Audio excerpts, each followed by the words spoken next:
Hai, kami dari kelompok 4. Enjoy the video. Pemerintah negara di seluruh dunia berlomba untuk memberi stimulus, termasuk Indonesia. Kasus positif terkonfirmasi bertambah 395 orang, sehingga menjadi 11.587 orang. Di Tiongkok sendiri, kasus virus corona telah mencapai 81.708. Perdana Menteri Vietnam, Nguyen Xuan Phuc, pada Rabu waktu sempat sepakat untuk mencabut status lockdown secara nasional. Pemerintah melalui Menteri Keuangan Sri Mulyani memproyeksi ekonomi Indonesia tahun ini melambat sebagai dampak dari virus corona. Lawan corona.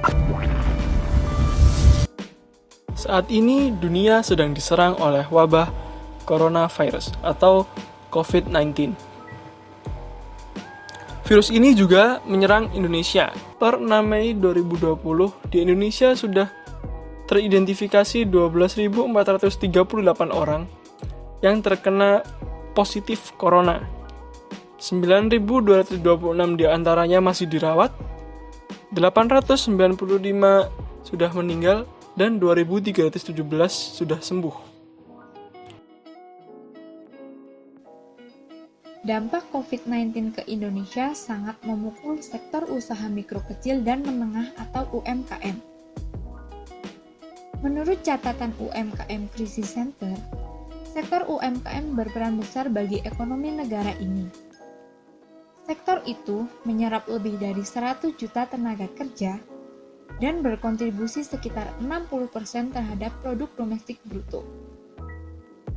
Jika dirupiahkan, kontribusi UMKM terhadap perekonomian nasional Indonesia di tahun 2018 dapat dikatakan cukup besar dengan nilai sebesar 8.400 triliun.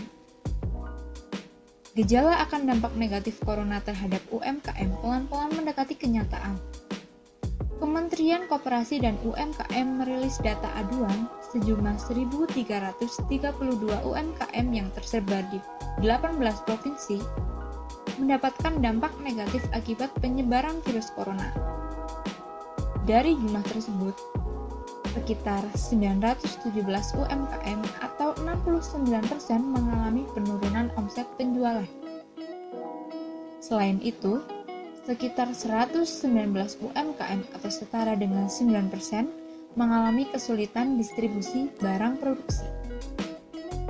Sekitar 179 UMKM atau 13% mengalami kesulitan dalam akses terhadap modal usaha. Bahkan terdapat sekitar 50 UMKM atau 4% yang mengalami penurunan produksinya secara drastis hingga tidak melanjutkan produksi untuk sementara waktu. Meskipun belum mempresentasikan keseluruhan kondisi UMKM di Indonesia yang berjumlah di kisaran 59-62 juta usaha, kondisi UMKM yang tersebar di 18 provinsi dapat menjadi sampel atas kondisi secara menyeluruh bahwa UMKM di Indonesia mengalami tekanan yang cukup hebat karena adanya wabah tersebut. Presiden Joko Widodo menyiapkan 4 langkah demi memitigasi dampak COVID-19 terhadap UMKM. Yang pertama, percepatan bagi upaya relaksasi restrukturisasi kredit UMKM yang mengalami kesulitan. Yang kedua, Presiden meminta agar disiapkan skema baru pembiayaan, terutama berkaitan dengan investasi dan modal kerja yang pengajuannya lebih mudah dengan jangkauan bagi berbagai daerah terdampak.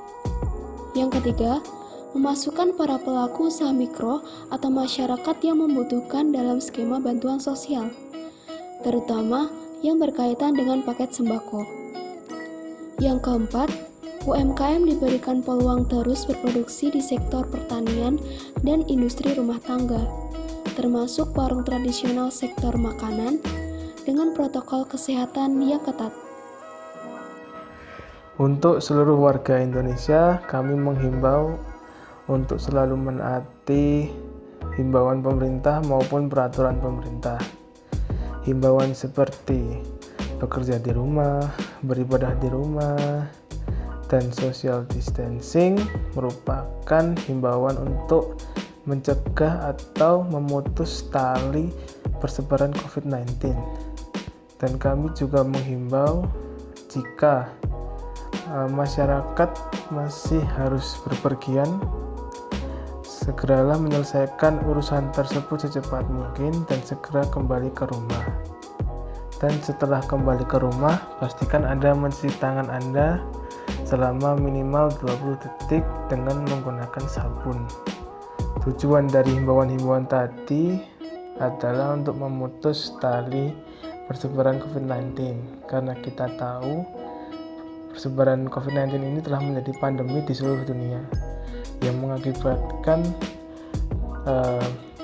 dampak buruk di sisi sosial maupun ekonomi.